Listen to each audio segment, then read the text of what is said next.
Everybody, I want you to do me a favor. Get on your feet. Big round of applause for Mr. Ben Beeler.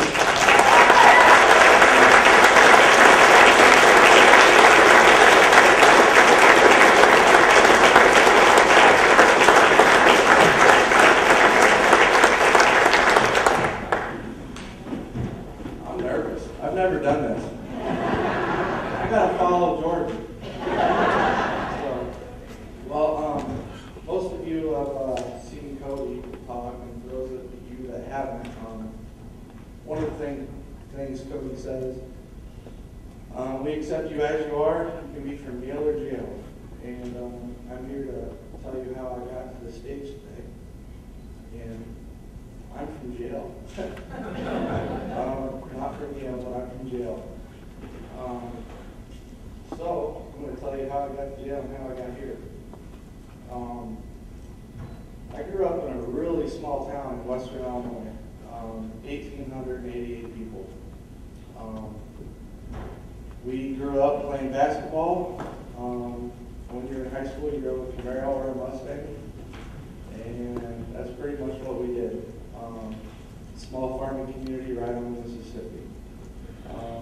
I was blessed with an awesome family. My family, nobody in my family that I know of ever done any growing up. I think growing up, I saw my mom and dad drink maybe 2 times. Never saw them intoxicated ever. So I wasn't taught. I wasn't somebody that grew up in a family of alcohol or drug abuse.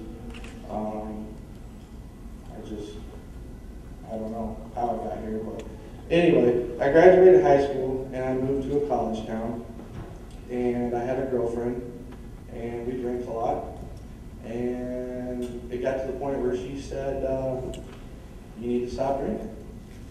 So I stopped cold turkey. Next day I smoked a couple joints with my friends. I started smoking pot, and I basically replaced my alcohol use with marijuana use. After a few weeks, one of my friends said, hey, why don't you just spend $100 and get a little bit bigger bag of weed? It'll save you a bunch of money. I was like, all right, cool. So I spent $100 and I bought an ounce of weed. About 3 or 4 hours later, I had 4 or 5 friends come over, and they all smoked pot too. And they didn't have any. They wanted some, so they wanted to buy some. I said, okay, cool. Well, I sold them each a little bit of weed, and they left. And I'm sitting here looking, and I have about half a bag of weed, and I have $110 in my hand. And bells just like went off. 2 days later, I had a half pound of weed. About 3 days after that, I had a pound. And within a week, I was hooked up with a guy from Chicago, and he gave me a backpack full of 10 pounds.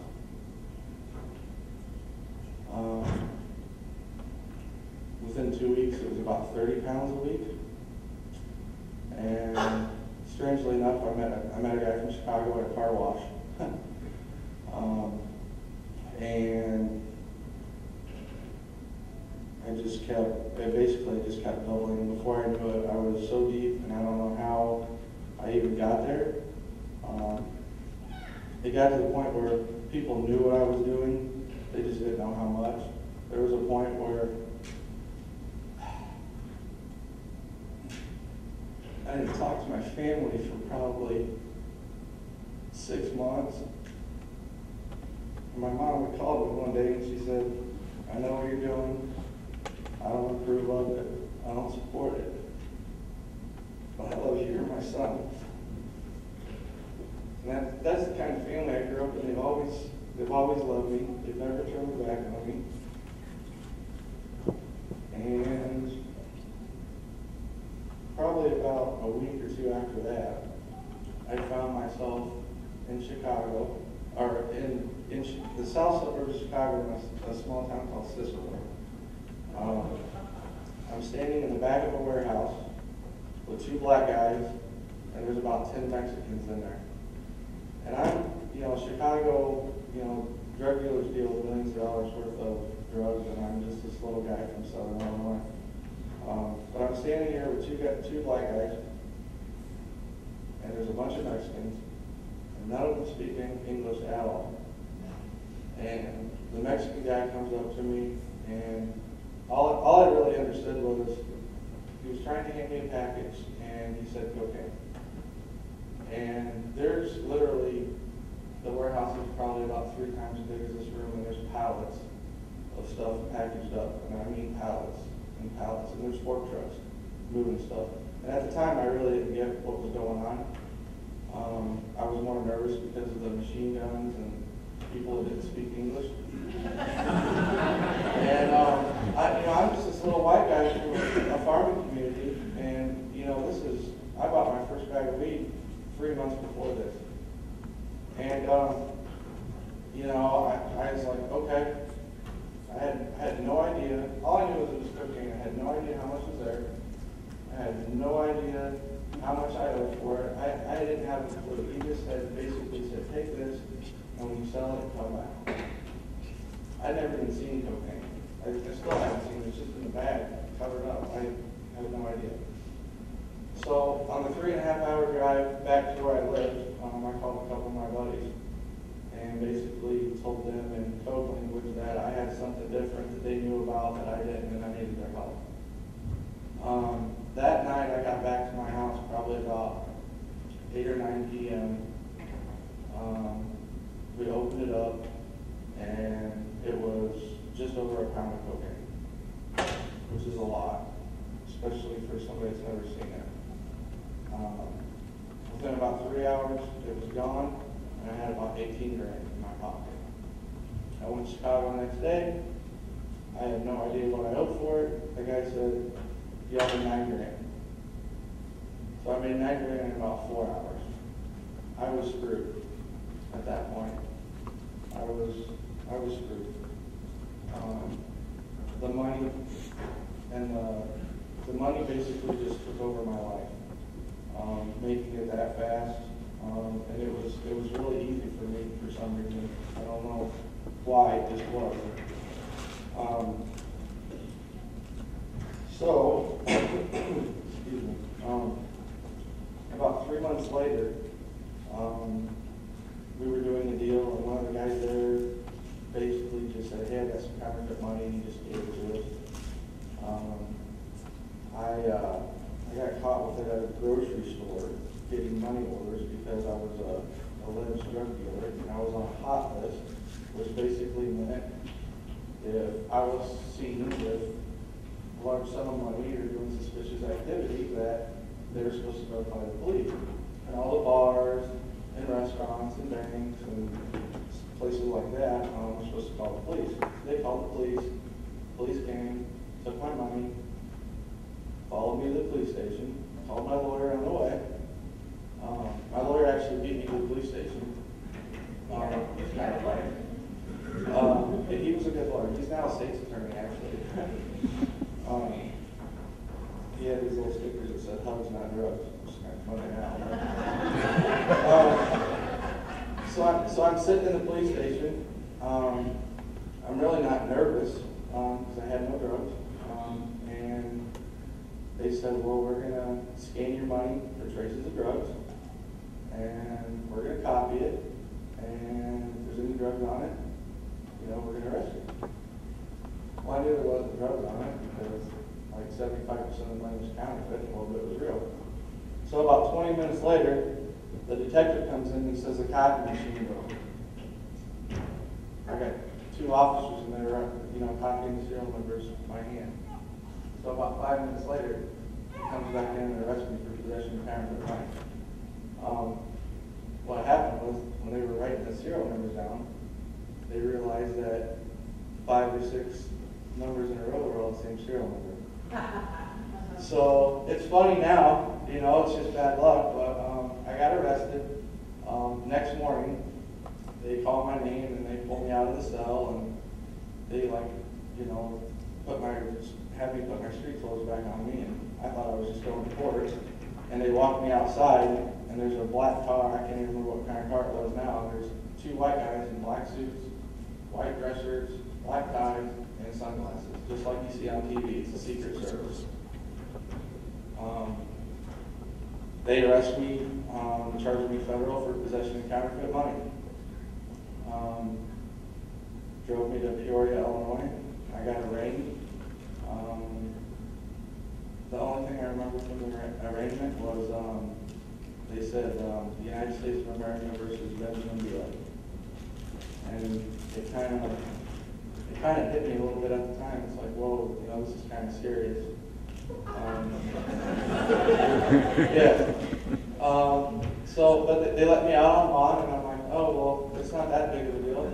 They didn't keep me in jail. So I kept doing what I was doing. I just moved residences, and I kept right along selling drugs. I was just a little bit more careful. And they ended up revoking my bond, put me in jail, and they were talking to my lawyer, and they wanted to basically me to talk to them about my drug activity because they knew that they just didn't have enough to arrest me. I ended up doing about a year in prison, getting about I think my sentence was 14 months. You have to do 85%. So they come get me to take me to prison, and next thing I know, I'm at O'Hare International Airport on a bus with about 30 other inmates. There's like 10 buses. It's like they're full of, like out on the runway, there's like 10 buses, and they're full of prisoners. And then the plane comes in. As soon as the plane stops, you see like 100 cops around this plane with shotguns, machine guns, and handguns. I'm 19 years old. I have no idea what's going on. They get us all out of the bus, and you're wearing a paper thin suit. You're shackled. Your ankles are shackled. Your handcuffs are shackled. And you have a chain around your waist, and you have a chain that goes from your waist to your ankles. And you can barely move, and you have to walk like this. I'm 19 years old. I get on a plane, they fly me to Oklahoma City. I'm there for 3 days, and they fly me back to Chicago. I get on a bus, and they drive me all the way to Southern Illinois, to Greenville Federal Prison. In Greenville, they have a medium security prison, and they have a camp. Well, I'm 19, I'm white, first offense, I'm going to the camp, right? They get me off the bus, and they walk me into the prison. Now I'm pretty scared. When they release you into prison to send you to your the unit is what they call it, but it's like a big dorm. Really, there's like 5 of them there. You're wearing a paper thin suit, it's white and see-through, and that's all you have on. So I'm walking across this, compound or whatever you want to call it, and I get into my cell. I meet, my basically roommate for the next year. And that's when it really hit me like, okay, this is real. This is serious. I'm in deep crap. I gotta kind of keep it clean, this kid in here. So the second day I was in prison, I was on the rec yard. I was the only white guy that played basketball any prison I ever been to. That's how I got my respect there, actually.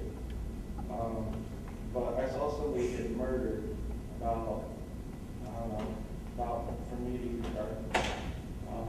They got stabbed about 44, I think it was 44 times with a full stick.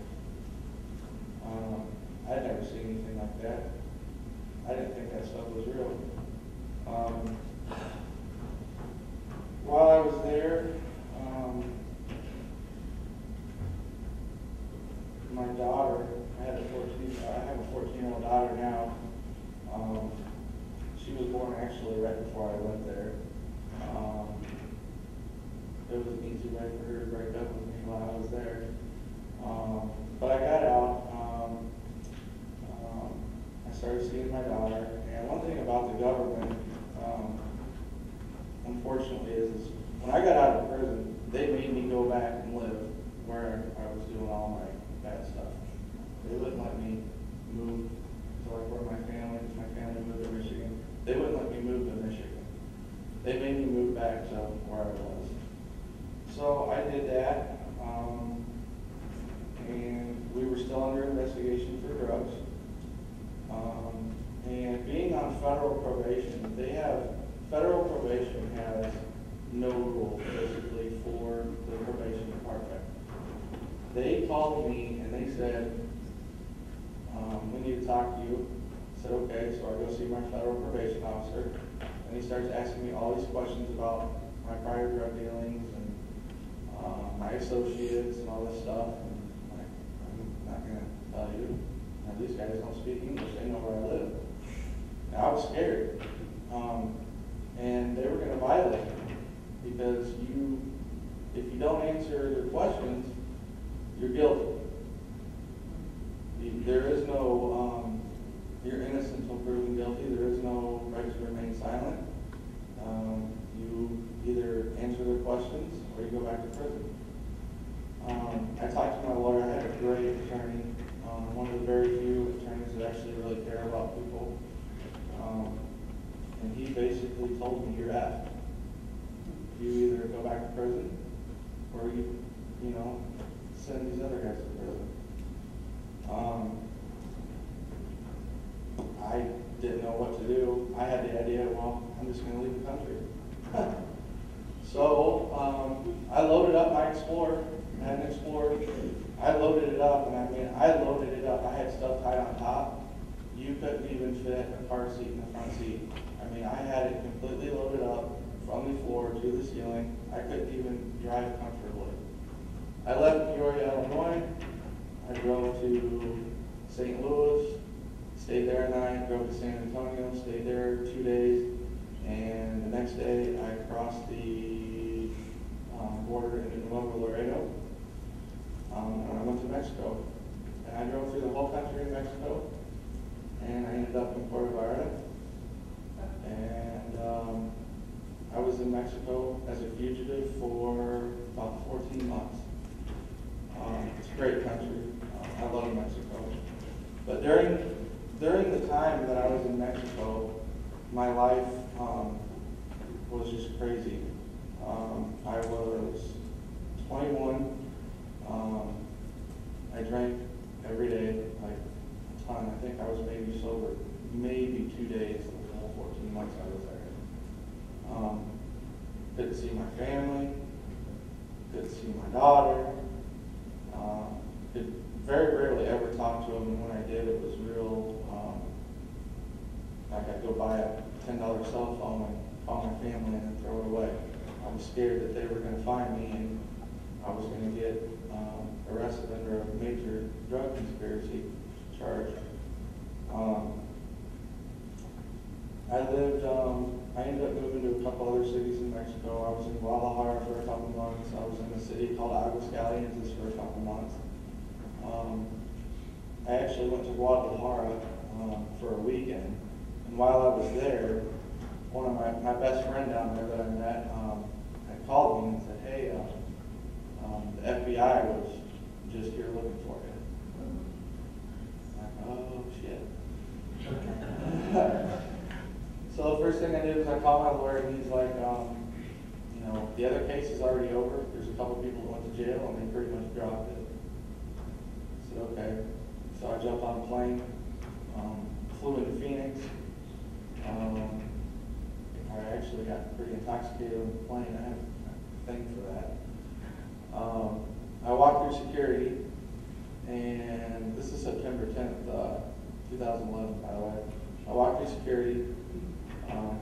They scanned my ID, pushed me through. I'm like, okay.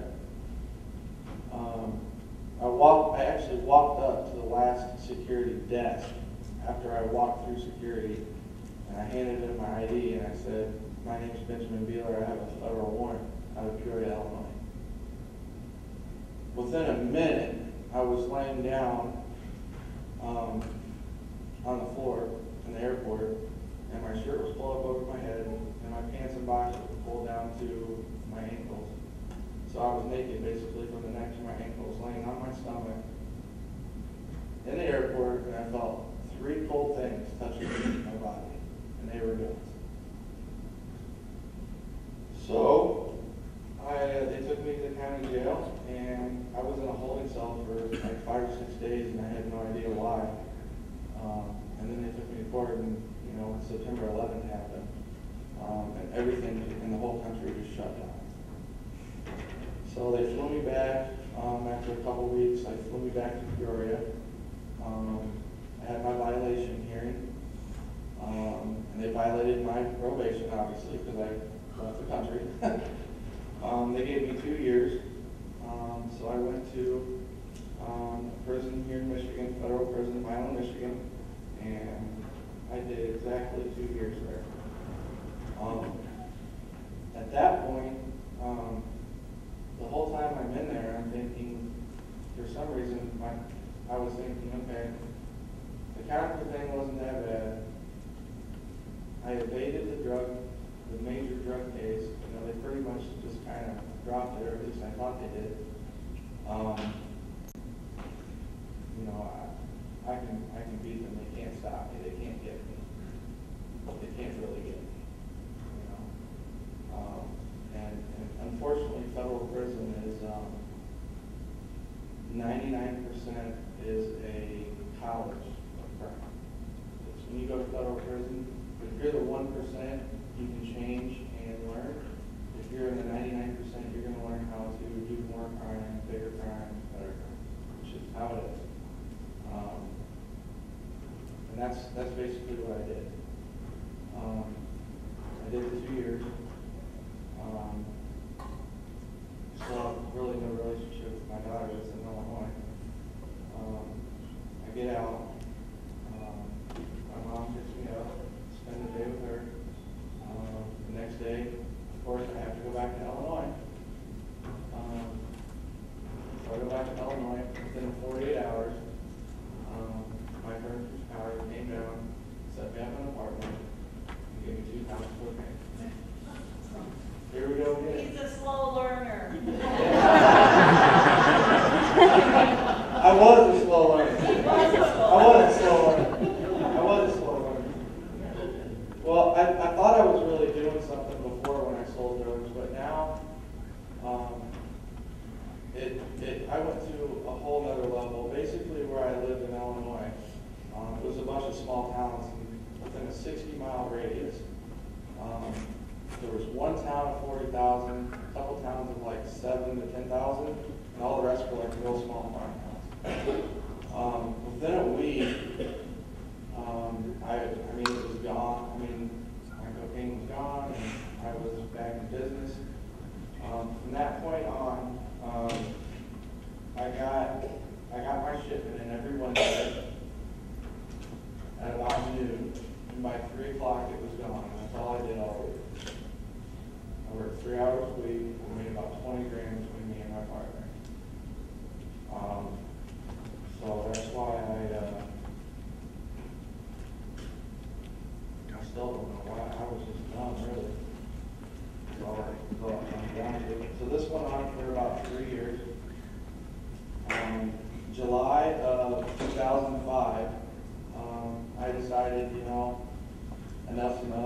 I'm sick of going to sleep at night worrying that somebody's going to rob me or somebody's going to try to kill me or beat me up, take my territory.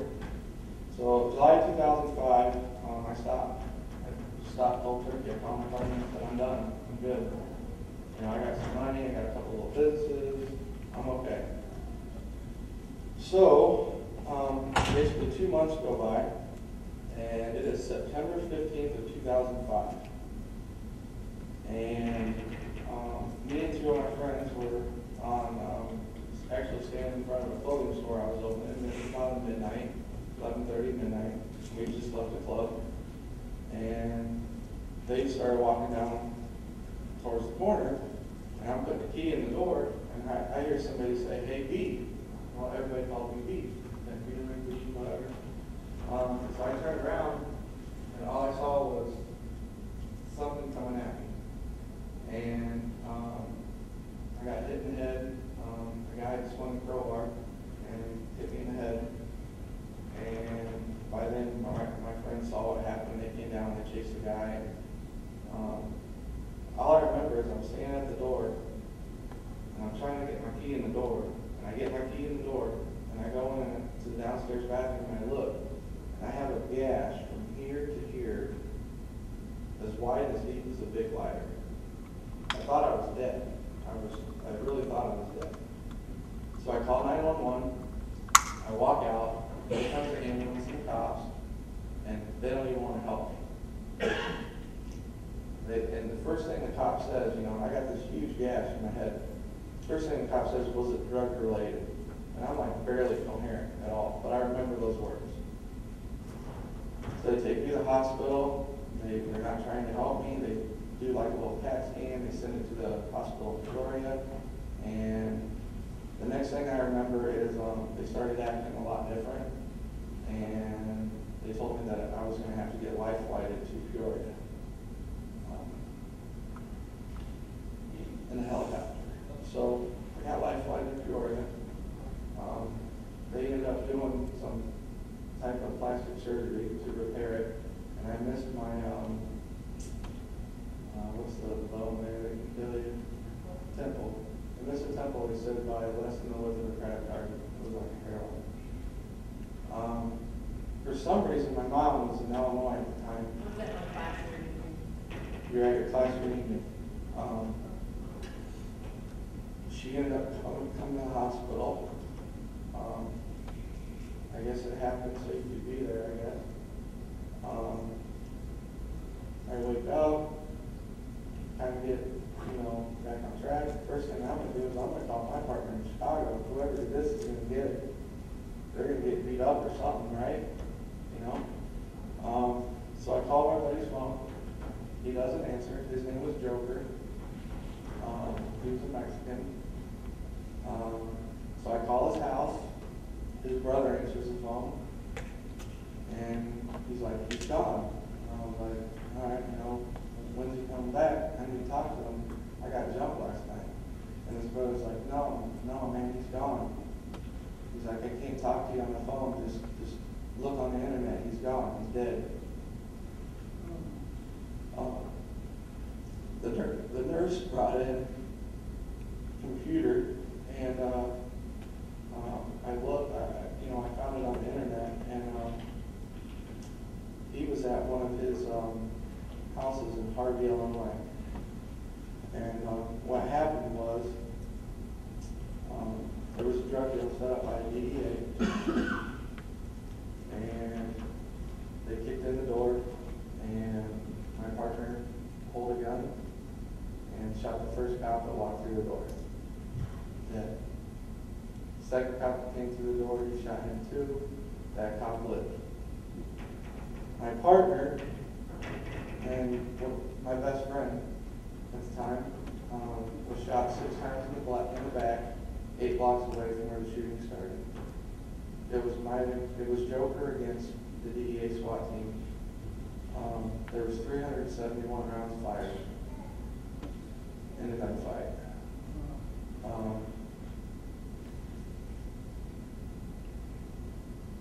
That was probably the worst day of my life at that time. I wasn't even out of the hospital, and I had two or three messages from the DEA on my phone. They wanted to talk to me. Called my lawyer. We went and met.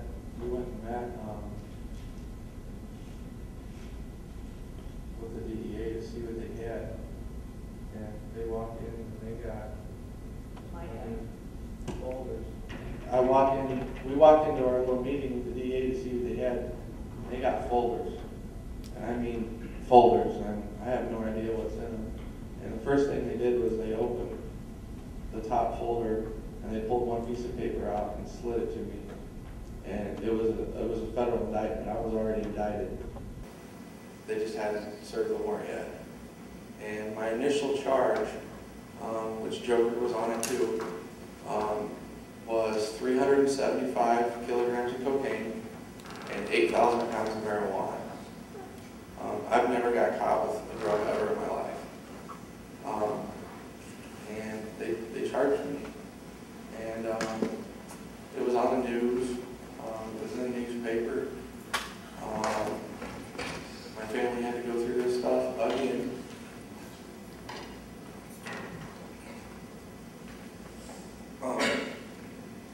When I went to court with this original charge, I was facing 30 years mandatory to life in prison because I had a counterfeit federal felony conviction prior. I knew I couldn't do 30 years in prison. I'm just not built for it. So I fought the case for, I was in the county a year, wasn't I? A year. Finally,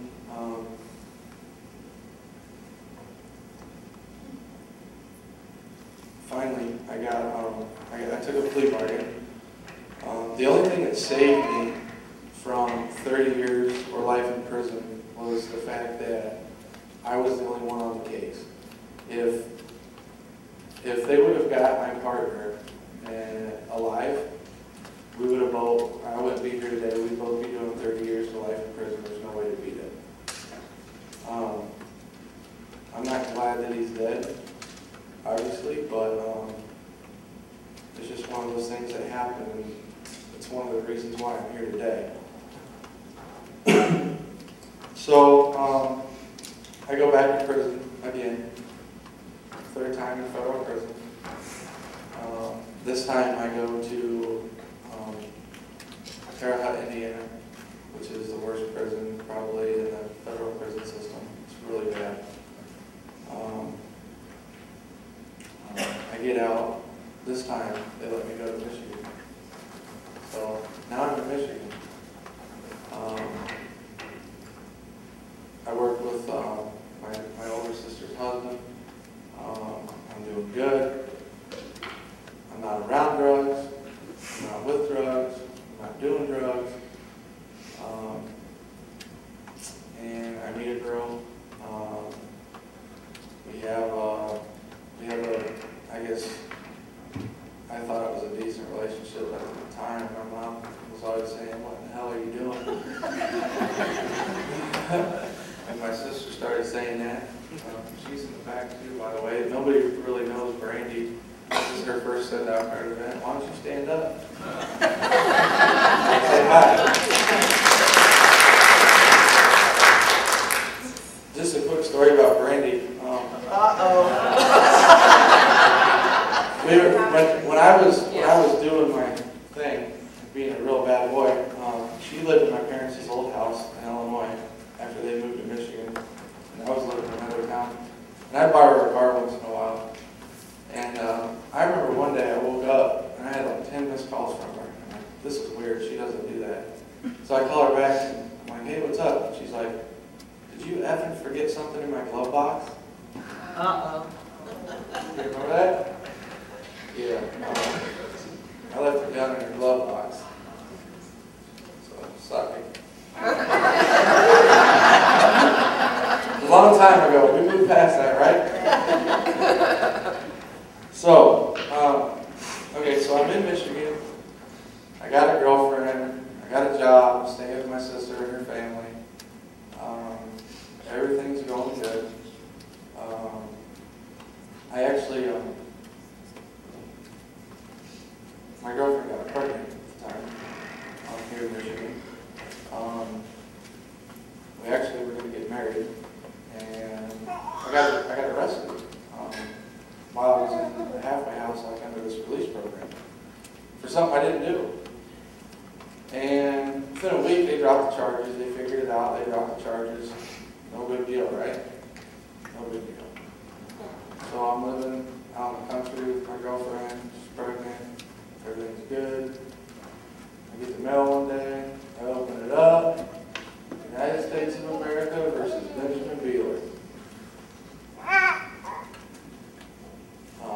hearing for how's it worded?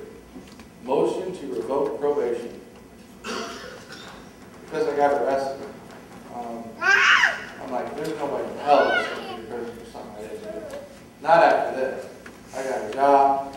I'm drug-free. I'm doing good. I got a girlfriend that's pregnant. They're not going to send me to prison, right? So, me and my mom, my pregnant girlfriend, go to the hearing.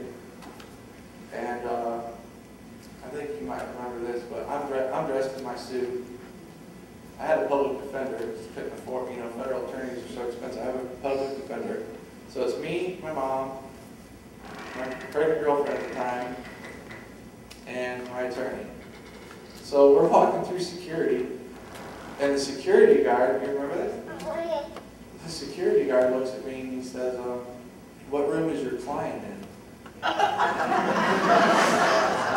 I'm wearing a, it's not a Giselle suit. No, it's a pretty nice suit.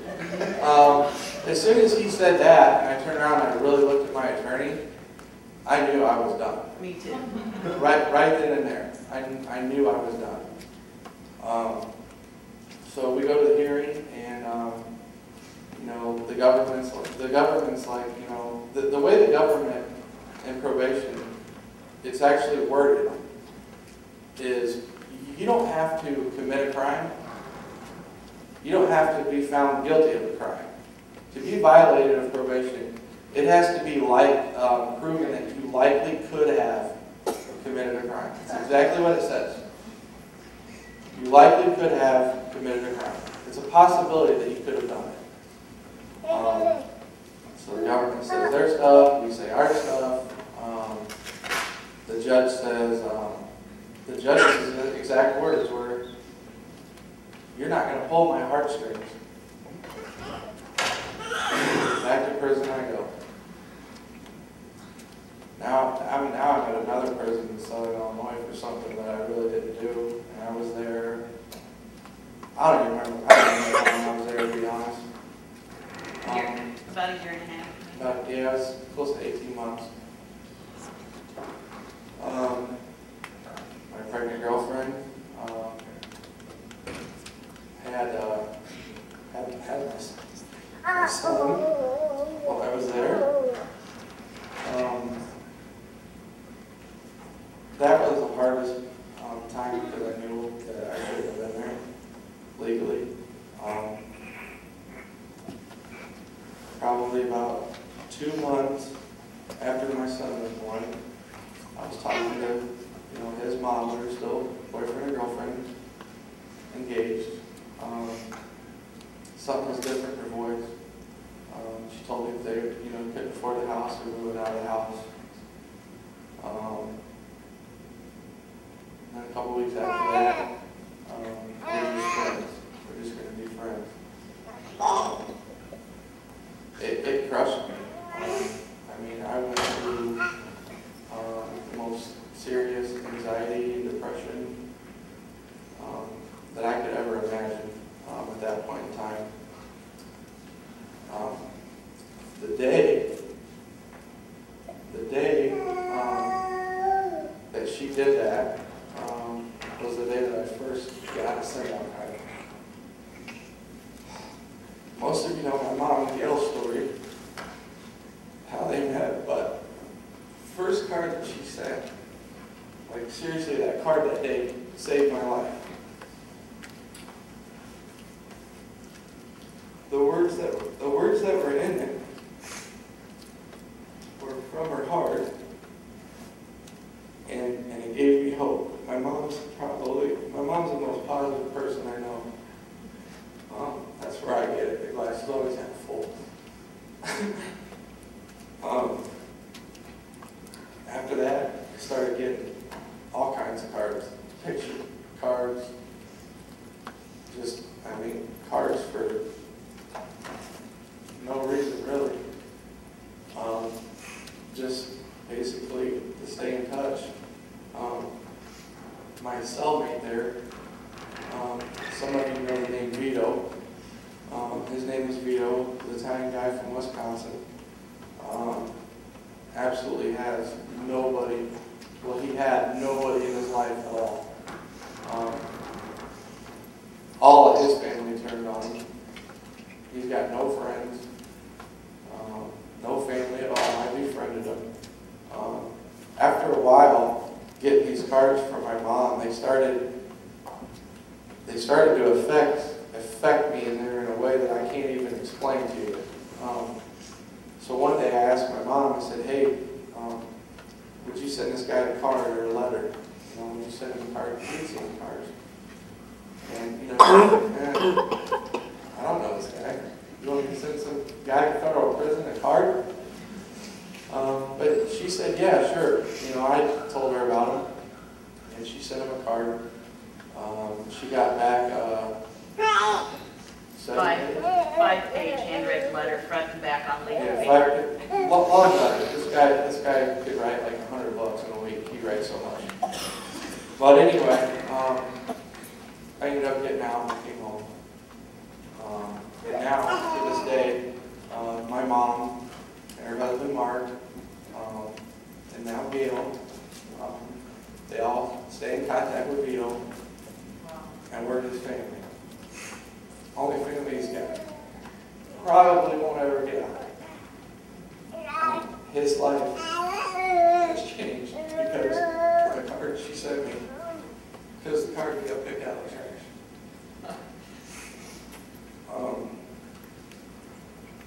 So I get out and I come home, and I go work in the car business.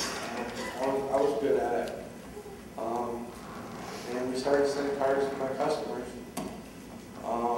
And within a couple months, I went from an average car salesman to the #1 salesman in the dealership. I was making really good money, and most of that reason from SendOutCards. Yeah, I ended up getting, I ended up taking another job as a manager in the dealership and did very well at it. So I knew what SendOutCards did for me personally, how it basically saved my life that one day. And then I started to see how it could help me in the car business. So in the back of my mind, stuff was turning. It just hadn't worked all this way out yet. So, I'm a little lost here. I'm still so nervous. I'm sorry. So I end up going through a custody battle for my son. That was about a 15-month process. The day we go to court, my ex walks up to me, her lawyer, and she says, "Okay, this is what we're going to offer you. They're going to offer me a deal for my son." It's like, here we go again, right? The thing that they offered me was the exact same thing that I asked for from day one. That was funny. So I see my son all the time now. We have him. He's just, I wish he could have been here today. He's just the world to me. So I'm out. I'm selling cars, making some money. I'm not putting myself in a position or situation where I can make the same mistakes that I did, years ago. I meet Katie. Hi, Katie. That's my wife. I meet Katie, and she instantly started stalking me, pretty much. We have two versions, but can I tell them how you met my mom? Okay. Okay. Well, just a short story. We met, and the next day I had a race. And it was an enduro race. It's like you race these little cars, like 200 laps. And basically, if you're watching, you sit in the stands for 2, 3, 4 hours. I says, "Hey, I got a race tonight. Do you want to go watch?" My mom and her husband will be there. And cool. She goes and she sits in the stands for 4 hours to watch me race. And we'd only probably talked, I don't know, a couple hours. maybe.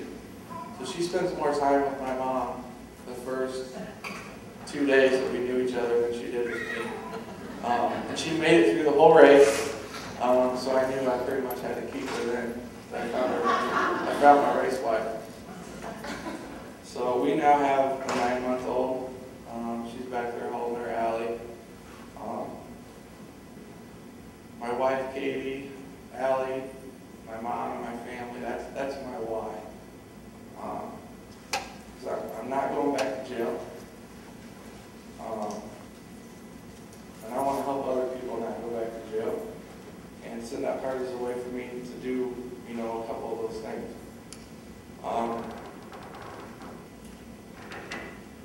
You hear Jordan and a lot of the top leaders say that they write stuff down. I've always written stuff down. It always has to be a blue notebook. I love blue, as you can see. My car last year was blue. So, I'm in the car business, whatever. My mom, Gail are doing their SendOutCard thing. Yeah, cool, it's honky-dory. Do your thing. They work in the car business, but yeah, I'm not into, going to the SendOutCard events. No, I'm not even interested. My mom very rarely asks me for anything.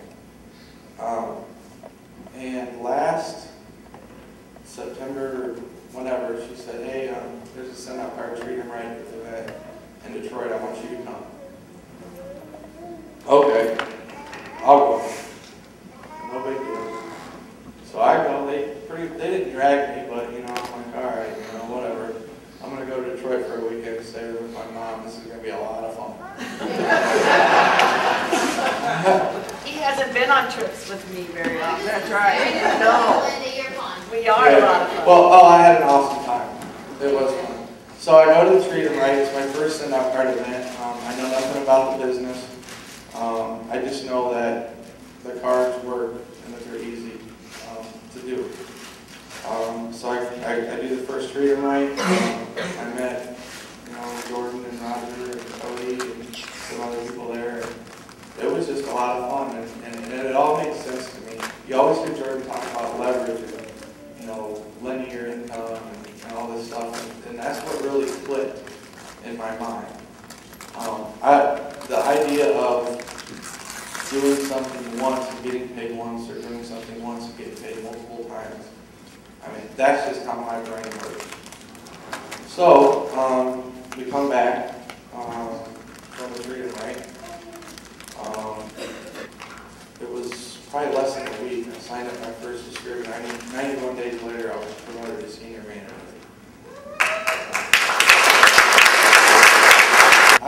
I've been lazy the last 6 months. I'm not gonna lie. I've been super lazy. Getting these cards built from the ground up was taking up a lot of my time. But I got my focus back. My head's on where it needs to be now. But you always hear people talk about writing stuff down. And you'll always hear coaches say, do the I am stuff. So we did the I am stuff there. It was the first time I ever did that. And on the way home, we all read our I am statements to each other. I guess it's what you guys do. It's what we do. It's what you guys do. So I'm like, all right, it's kind of weird. So I'm gonna end with the I ams that I wrote down there that I've already done since October. I am a fantastic dad. My daughter that I had before I went to prison the first time, I haven't had a relationship with since she was 2.5, 3 years old. She's now 14. Very rarely ever even talk to her. She was just up here for 2 weeks. This tall. She looks like a model. We're at Applebee's and I order a beer and they started telling her all kinds of drinks. It's like, holy crap, I'm in trouble. Like, no, she's 14. But she was up here for 2 weeks. I hadn't talked to her for 2 years. hadn't seen her for 2.5 years. I've never been her dad in her life. She's never had one. And from the moment we saw each other, it was almost like it was almost like we never had that gap. I mean, it was just like instant. Like she was ready to, have me in her life. I mean, she knows that I'm doing good stuff now. But not being there, I'm sure she has a lot of anger and resentment, and her dad's never been there and been in prison all these times. But I have a relationship with her now. She texts me, we talk. We're going to be together for another week at the end of July. So I am rebuilding a relationship with my 14-year-old daughter, Brayla. I am on stage at convention wearing my race suit.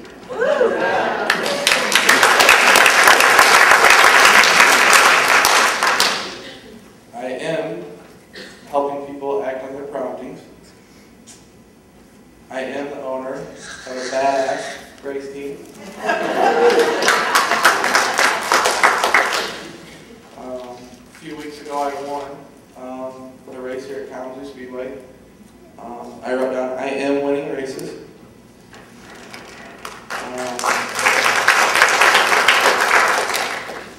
I am a senior manager. I am attracting the right people into my life.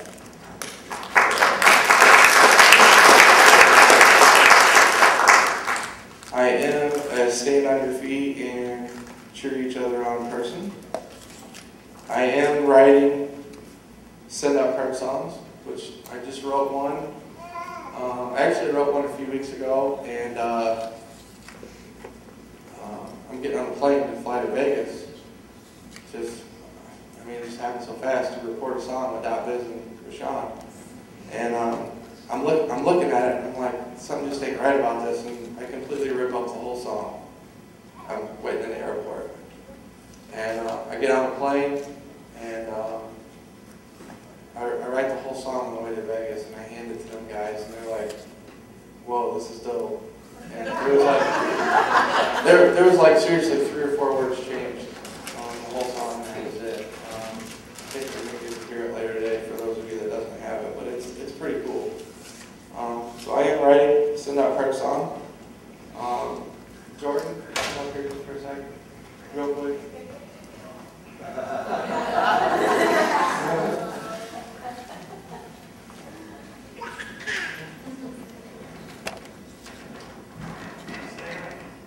Hey, Ben. Okay, my last one, I am speaking on stage with Jordan Abbott.